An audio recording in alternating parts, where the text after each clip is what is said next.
How switched on would you say your intuition is? Well, today I'm going to be putting that to the test. You get to choose your own one today. Are you drawn to the moss or are you drawn to the bark? Get in tune with your intuition and see which one you're drawn to. If you're unsure, maybe close your eyes. Imagine both of them.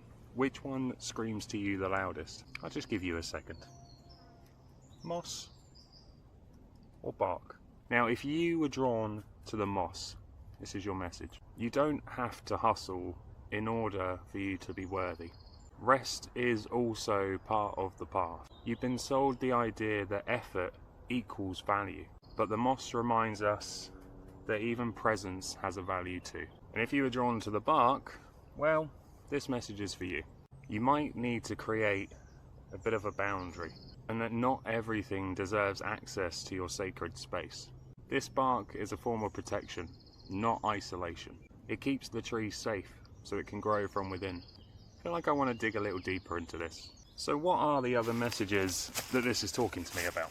Well, when it comes to the moss and not having to rush, not having to hustle, there's also value in slowing down. And I just want to let you know that rest isn't necessarily a reward.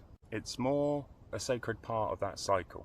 And we need to remember that nothing blooms constantly. They all have their time. So let me ask you a question. Where have you been trying to prove your worth? Have you been trying that little bit harder, trying to force it? And I also want to ask you, what happens if you don't? It's a hard question.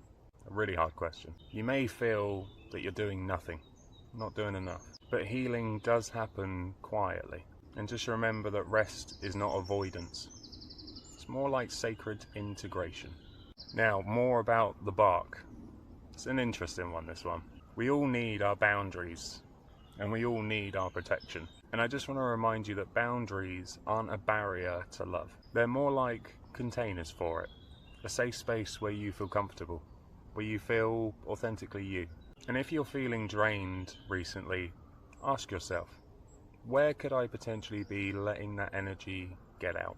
Have I got an energetic hole somewhere that might need a little bit of attention?